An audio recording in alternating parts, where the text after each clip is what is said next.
Strangers, capítulo 3, es el cierre de esta nueva trilogía basado en uno de los conceptos más inquietantes del terror moderno, que nació a raíz del éxito de la primera entrega allá por el año 2008, en el cual tres encapuchados se encargan de secuestrar y matar a personas sin motivo aparente, porque sí. Detrás de este proyecto, cerrando la trilogía, vuelve a estar Renny Harlin, el director original de la primera y de la segunda. Es un director con una dilatada carrera en el mundo del cine.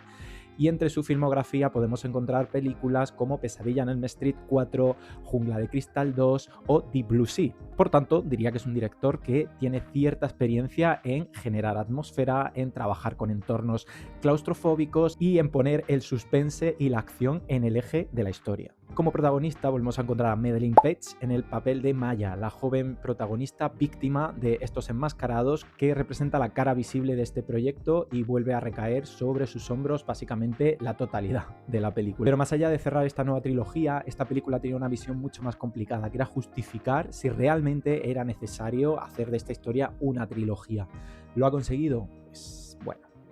te lo cuento. Antes que nada decir que a mí la estructura de esta trilogía, una vez finalizada, me recuerda a esa estructura narrativa de otras trilogías de terror que hemos tenido recientemente en los últimos años, como es la de X, con X, Pearl y Maxine, y la trilogía reciente de Halloween de Blumhouse, cual nos presentan una historia fragmentada en 3 capítulos, en el cual hay un primer capítulo, una primera película un tanto más conservadora en el concepto de la original, una segunda mucho más desatada, salvaje y desenfrenada, y una tercera que intenta ahondar y profundizar en la psique de los personajes y que al fin y al cabo debe justificar el cierre de esa trilogía y que haya una evolución coherente en su narrativa con respecto a la primera. Sobre el papel funciona, pero en la práctica no siempre. De hecho, la trilogía de X sí que le puedes ver cierta lógica o cierto sentido a su razón de ser como trilogía, pero con la de Halloween había bastante paja, hablando en plata, digamos. Y esta es un poco el patrón de Halloween. Es una película que, más allá de ser necesaria o de pretender cerrar un ciclo de una manera coherente o sensata, creo que se enroca y se enrosca por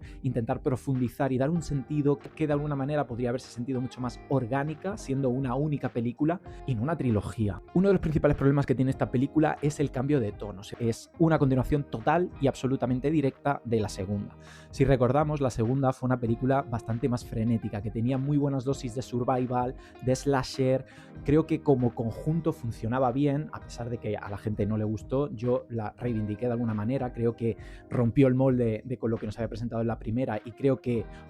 marcó el camino hacia algo medianamente interesante, y aquí peca de retrotraer los pasos y volver a enfocarse mucho en esa construcción de una historia mucho más pausada, mucho más de profundizar en los personajes, mucho menos agresiva y por ende la verdad bastante menos entretenida con lo que ya nos habían presentado en la segunda. Por tanto no se siente como una evolución lógica y coherente, sino más bien como un retroceso. La película se siente mucho más rebajada en pulsaciones, como que deriva de alguna manera una introspección psicológica del personaje, ya no solo de Madeleine Petsch, de Maya, sino también de los encapuchados, puesto que aquí nos pretenden dar como una explicación lógica a quiénes son y por qué hacen lo que hace, algo de que de por sí rompe por completo con el concepto original de esta franquicia. Y es que lo perturbador de todo es que estos psicópatas, ¿no?, estos encapuchados, hacen lo que hacen sin motivo aparente. Al final, de alguna manera, el querer dar identidad a todos los extraños, yo lo sentí forzado. De alguna manera le va quitando misticismo, le resta terror, por supuesto, y esto de lo desconocido deja de ser inquietante, porque digamos que lo perturbador de todo esto es que no conozcas quién hay detrás de esas máscaras y que no sepas por qué hacen lo que hacen. Y aquí el querer dar tantas respuestas pues tira por tierra absolutamente todo este concepto. Otro punto que no me funciona en esta película es el arco evolutivo del personaje de Maya. Si bien digo que en una primera parte la veíamos como un personaje naif, vulnerable, inofensivo, en la segunda parte, por razones obvias y por instinto de supervivencia, se convierte en una chica totalmente mordaz, violenta, agresiva, constante lucha y en huida por salvar su vida. En esta de repente la vemos como un personaje totalmente moribundo, como un personaje desconectado, tanto de la película como de sus emociones. Puede tener sentido que se presente como un personaje que está en shock, pero teniendo en cuenta que todo transcurre en la misma noche, no tiene mucho sentido que de una segunda parte en la que es el mismo espacio temporal de todo lo que está ocurriendo esté desatada, huyendo y en supervivencia, y aquí la encontremos tan pausada. O sea, creo que es un personaje que no evoluciona de una manera orgánica ni satisfactoria. Una pena porque lo que a mí más me funcionó en la segunda era ese hilo de evolución que tenía el personaje y creo que no termina de culminar de la manera que hubiera sido lo más adecuado en esta. El guión tampoco ayuda. Hay muchas conveniencias, hay muchas torpezas, hay cuestiones que terminan resultando excesivamente inverosímiles y es una película que tenemos en cuenta está ambientada en el año 2026 o bueno, 2025. No se llega a entender muy bien cómo en pleno siglo XXI, pleno año 2025-26 pueda ocurrir algo así. Yo entiendo que son concesiones y que tú cuando ves esta película tienes que asumirlas y tienes que comprarlas, pero creo que especialmente en esta película se pasa de frenada, que creo que es totalmente incoherente y totalmente inverosímil lo que ocurre y a la hora de dar respuestas pues queda mucho más patente. Es como, de verdad, no se podía hacer de otra manera, de verdad, no, los personajes no tienen una vía de escape, de verdad los personajes no pueden actuar de esta otra manera, o sea, es continuamente, tú la estás viendo y eso hace que te saque de la película porque no consigues llegar a entrar, estás continuamente rumiando esa sensación de que los personajes son excesivamente torpes y que tienes esa sensación que mucho que sea la América profunda, Estados Unidos profundo, todo esto se podría evitar de alguna manera. Y luego está el tema de que si es una tercera parte que se enfoca en dar explicaciones de quiénes son y por qué hacen lo que hacen, digamos en la película hay una serie de flashback que nos van a ir anticipando, nos van a ir contando quiénes son, qué les ha pasado en el pasado para que actúen como actúan. La sensación de que no llega a profundizar tampoco y que tiene mucho relleno,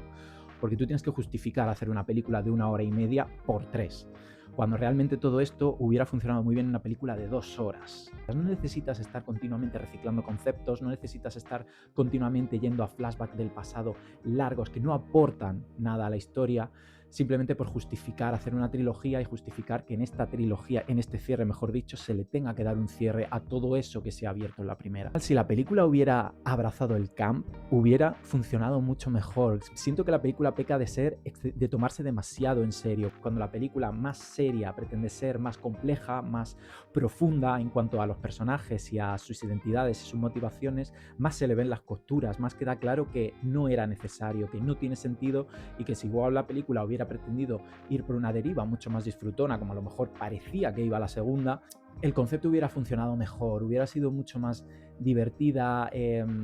no te hubiera pesado tanto todas estas conveniencias, todas estas incongruencias y la hubieras tomado más pues, como lo que es, ¿no? Un producto de divertimento y no tanto como lo que pretende ser de alguna manera, que es un ejercicio sobre la construcción o el nacimiento de la psicopatía y la mente perversa de unas personas en la América profunda. Creo que la película hubiera funcionado muchísimo más si hubiera tenido otra tonalidad y otro punto de vista totalmente distinto. Al final, Strangers capítulo 3 creo que intenta ser el cierre definitivo de una trilogía que ha terminado siendo muy regular, que ha apostado por dar respuestas, un trasfondo a los personajes y tener un tono como más sosegado, más pausado, pero que al hacer esto pues pierde parte de lo que mejor funcionaba, que era la tensión, la sencillez y sobre todo el misterio. Da la sensación que es una peli que quiere explicar demasiado, pero que acaba profundizando muy poco y termina cerrando todo como a medio gas. No creo que sea un desastre, sinceramente a mí la película me ha entretenido de principio a fin y sí que hasta el final pues me ha mantenido con esa intriga y ese interés por conocer más, ya que si me estás vendiendo que me vas a dar respuestas, pues a mí ya como espectador pues me quedo a escucharla, ¿sabes? Pero sí que es una prueba de que no todos los monstruos, todos los villanos, todos los psicópatas de una película funcionan mejor cuando les quitas la máscara. No, eso no es así. O sea, yo creo que sobre todo más aquí y bebiendo del concepto originario, es una película que funciona muy bien porque ya las máscaras y los personajes tienen la personalidad suficiente para funcionarte bien sin que tengas que desenmascarar. Si tú ya la has visto, pues me encantará leer tus comentarios y por mi parte nada más. Nos vemos en un próximo vídeo. Chao.